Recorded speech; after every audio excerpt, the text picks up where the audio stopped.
रात के 9 बज रहे थे। सास और ननंद अमृता को देख रही थी और अमृता उनकी आंखों में देखकर डर से थरथर कांप रही थी। उसकी सास चिल्लाकर बोली, तुम्हारी इतनी हिम्मत कैसे हुई मेरे ही घर में ऐसा कुछ करने की? 4 दिन भी हुए नहीं मेरे घर में आकर तुम्हें, और खुद को मालकिन समझने लगी क्या? आने दो मेरे बेटे को। तुम्हारे हाथ पैर तोड़ने के लिए नहीं कहा तो मेरा नाम भी सुनैना नहीं। आज क्या हुआ क्या पता। सास जितनी निर्दयी थी उतना ही निर्दयी अपने बेटे को भी कर दिया था। हर एक दुल्हन अपने पति के घर आने के लिए राह देखती है, पर अमृता वह तो उसके पति की राह भी कभी नहीं देखती थी, क्योंकि वह अपने पति से बहुत डरती थी। मन ही मन में भगवान से जाप जप रही थी, उसका पति आज घर पर आए ही नहीं। पर जब तक उसका पति घर पर ना आए तब तक उसे उसकी सास खाना खाने नहीं देगी। इतनी निर्दयी उसकी सास ने रसोई घर का ताला लगा रखा था। ऐसा क्या हुआ था कि सुनैना अमृता को ऐसे प्रकार के दुख दे रही थी, और अमृता के पति मतलब अजय का ऐसा क्यों स्वभाव था कि नई दुल्हन होकर भी वह अपने पति की राह नहीं देखती थी। अमृता की शादी अजय से 5 महीने पहले हुई थी। अमृता के माँ बाप नहीं थे। 12वीं की पढ़ाई होते ही उसके चाचा चाची ने उसकी शादी करवा दी। अमृता की जिम्मेदारी से उसके चाचा चाची मुक्त हो गए। उसकी चाची ने उसकी शादी के बाद के त्योहार भी मनाए नहीं। उसे 4 दिन के लिए मायके में त्योहार मनाने के लिए बुलाया भी नहीं। उसकी शादी करके जिम्मेदारी से मुक्त हो गए बस। अमृता के ससुराल में उसकी सास सुनैना, पति अजय और ननंद मोनिका, जिसकी शादी पक्की करके सगाई कर दी थी। छोटा सा परिवार था। सुखी और शांतिपूर्ण गृहस्थी के सपने लेकर अमृता इस घर में आई थी। पर सपना तो सपना ही होता है। हर किसी का सपना सच हो यह मुमकिन नहीं होता। उसका भी सुखी गृहस्थी का सपना तो सपना ही रह गया। अमृता की उम्र 18 की पूर्ण हो गई थी और अजय 30 का था। दोनों के बीच 12 साल का अंतर था। सास सुनैना ने अमृता के लिए 10 नियम बनाए थे। सुबह 4 बजे उठकर पूरे घर की सफाई करना, बाद में नहाकर भगवान की पूजा करने के बाद रसोई में जाना, हमेशा सर पर पल्लू रखना, सबसे पहले खाना ना खाना, मतलब सबके खाने के बाद ही अमृता खा सकती थी। ऐसे और भी कितने नियम कायदे सुनैना ने अमृता के लिए बनाए थे। अमृता को यह नियम पालन करने ही पड़ते थे। पर अभी उम्र ही क्या थी उसकी। उस वक्त उसके हाथ से अगर भूल हो भी जाती तो उसका पति या उसकी सास या फिर उसकी ननंद उसे सजा देते ही देते थे। उसे मारने की भी कोई कमी नहीं रखते थे। उससे 5 साल बड़ी ननंद मोनिका उस पर हाथ उठाने के लिए आगे पीछे भी नहीं सोचती थी। शादी को 10-12 दिन हुए थे। हर रोज अजय 8 बजे तक आ जाता था, पर उस दिन 10 बज गए थे तब भी अजय आया नहीं था। अमृता को बहुत जोर से भूख लगी थी। उसने खुद के लिए थाली बनाई और रसोई में खाने के लिए बैठी। अभी पहला ही निवाला मुंह में डाल रही थी तभी उसकी सास ने देख लिया। उस पर उसकी सास बहुत चिल्लाई। वो अमृता से सहन नहीं हुई। तभी अमृता बोली, वह अभी तक नहीं आए, मुझे बहुत भूख लगी थी इसलिए खाने के लिए बैठी। सास कुछ बोलने वाली थी तभी मोनिका आगे से आई और अमृता को चाटा मार दिया। तुम्हारी इतनी हिम्मत कैसे हुई मेरी माँ के सामने बोलने की? तुम्हारे घर में तुम्हें खाना नहीं मिलता था क्या? मेरा भाई तुम्हारा पति है, उसकी राह नहीं देख सकती क्या? अरे औरतें अपने पति के लिए क्या क्या नहीं करती।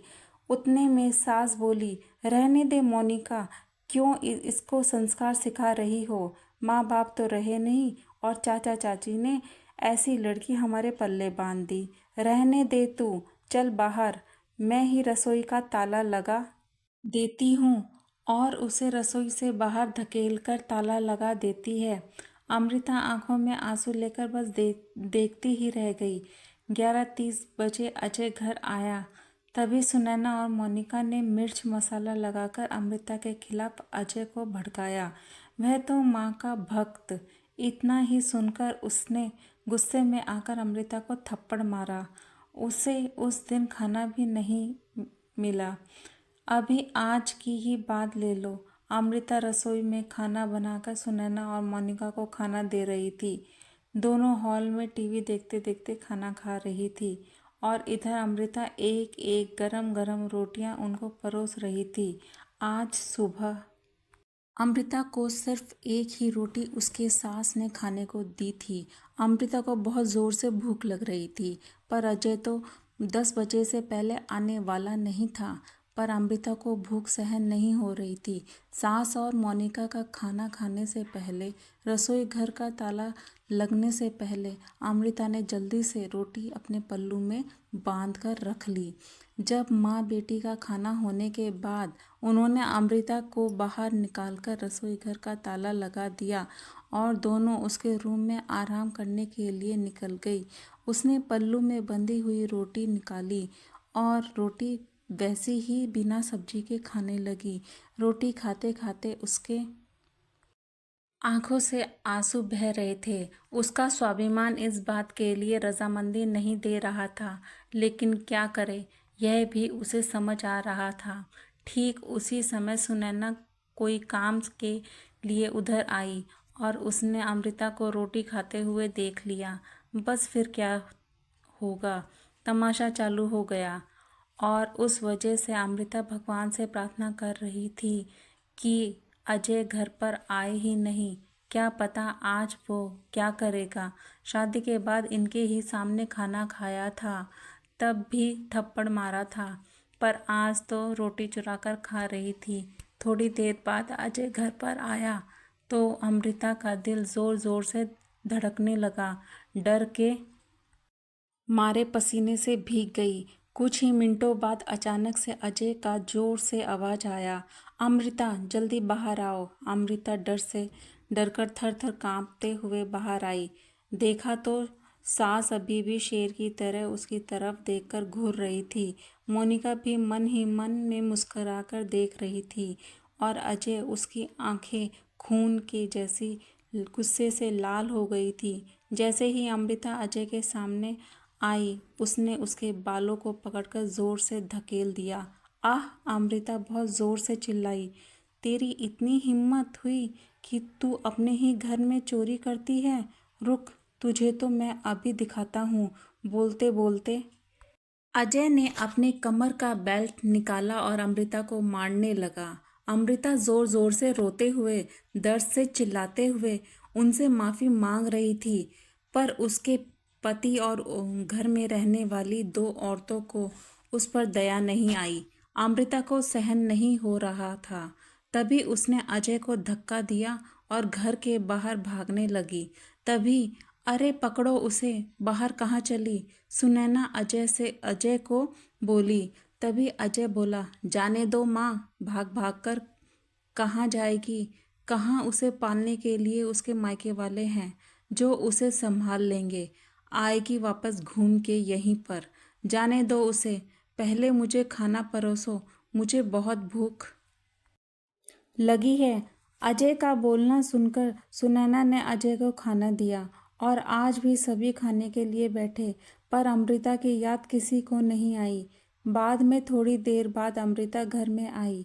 उसे देखकर तीनों राक्षस जैसे हंसते हंसते उसके सामने खड़े हुए। आ गई क्या वापस महारानी? क्या हुआ, मायके वालों ने घर में नहीं लिया? सुनैना ने उसे टोंट मारा। तभी अजय बोला, जब तक तुम मेरे पैरों पर अपनी नाक नहीं रगड़ती, तब तक मैं तुम्हें घर के अंदर नहीं आने दूंगा। मुझे धक्का देकर चली गई थी ना? हाँ भैया, इतनी जल्दी से माफ़ मत करना। अगर अब इसे माफ़ किया तो कल सर पर चढ़ जाएगी, चढ़कर नाचने लगेगी। ऐसी लड़की का क्या भरोसा? अरे भरोसा तो अभी हमें तो तुम पर भी नहीं रहा। जो अपनी भाभी का सम्मान नहीं कर सकती, वह लड़की हमारे घर का क्या मान बढ़ाएगी? अचानक अमृता की पीठ के पीछे से मोनिका के होने वाले ससुर की आवाज़ आई और वह अंदर आए। उन्हें देखते ही तीनों के चेहरे का रंग उड़ गया। अरे समधी जी, आप कब आए? सुनैना साड़ी ठीक करके माथे पर पल्लू लेकर बोलने लगी। उसी वक्त आया जिस वक्त आपकी बहू रास्ते से डरकर इधर उधर भाग रही थी। अच्छा हुआ अभी से ही तुम्हारा असली चेहरा हमें दिख गया। मैं आता नहीं तो हमारे घर की बर्बादी हो गई होती।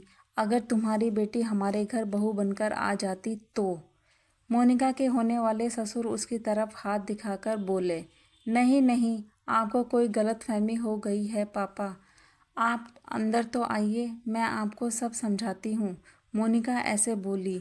उसके ससुर बोले, कौन से पापा? किसके पापा? माफ़ करो हमें। अब आपके साथ कोई भी रिश्ता नहीं करना, और जो आपको समझाना है ना, वो बाहर खड़ी पुलिस को बताना। अचानक पीठ के पीछे से पुलिस अंदर आई। पुलिस को देखकर उन तीनों की बोलती बंद हो गई। क्या बोले कुछ समझ नहीं आ रहा था। तभी सुनैना नरम आवाज से अमृता से बोली, अरे बहू, छोटी सी बात पर कोई पुलिस को बुलाता है क्या? छोटी सी गलतफहमी हो गई है ना। और ऐसी छोटी बड़ी परीक्षा हर एक औरत को अपनी शादी के बाद देनी ही पड़ती है।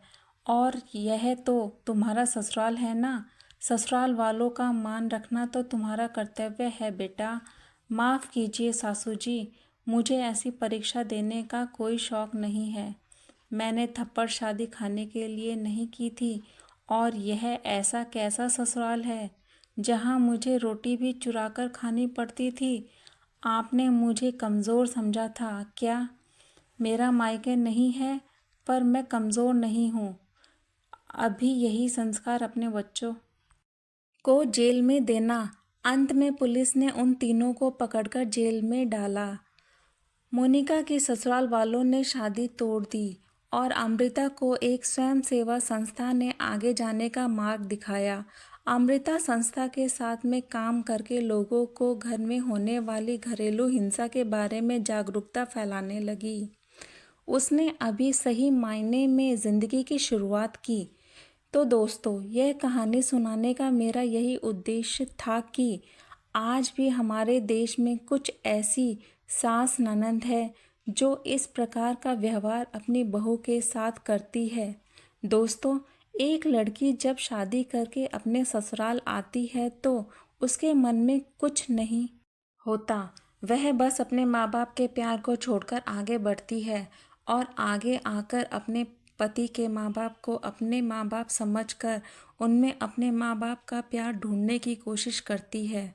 लेकिन उसकी सास और ननद बात बात पर उसे पराये होने का एहसास दिलाते हैं और अपने बेटे को छोटी छोटी बातों पर भड़काती रहती है ताकि वह बेटे बहू की आपस में ना बन सके।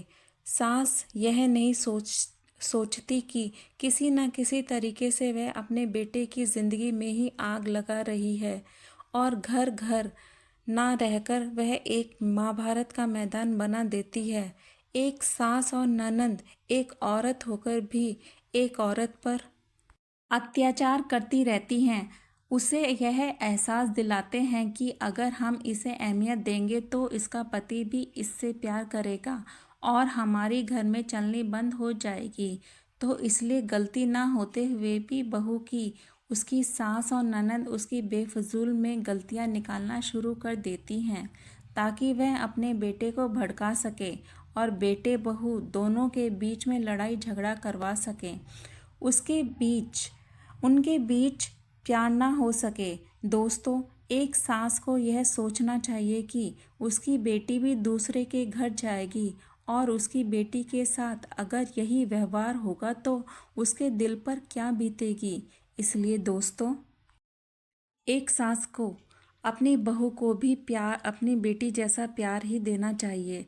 अगर बेटी कोई गलती कर देती है तो उसे माफ़ करके समझाया जाता है ना, तो एक सास को अपनी बहू को भी उसी तरह से अगर गलती हो जाती है तो प्यार से समझाना चाहिए। तभी हमारे समाज का यह आईना बदल सकेगा। और ननद को भी यह सोचना चाहिए कि माँ के बाद भाभी का ही एक माँ जैसा नाता होता है। अगर आज तुम अपनी भाभी के खिलाफ अपनी माँ के कान भर रही हो तो याद रखना, वह भाभी कभी नहीं भूलेगी कि आपने उनके साथ क्या क्या किया था। इसलिए ननंद को भी सोचना चाहिए कि वह हमेशा मायके में ही नहीं बैठने वाली, उन्हें भी अगले घर जाना है और कोई उनके साथ भी वही व्यवहार करेगा जो वह अपनी भाभी के साथ करती हैं। इसलिए सास और ननंद को अपना व्यवहार बदलना चाहिए अपनी बहू के प्रति। तो दोस्तों, यह थी मेरी आज की कहानी। कहानी कैसी लगी ज़रूर बताना और पसंद आने पर लाइक शेयर और कमेंट करना मत भूलना। तो दोस्तों, हम फिर मिलेंगे और एक नई कहानी के साथ। तब तक के लिए okay friends, thank you and bye bye.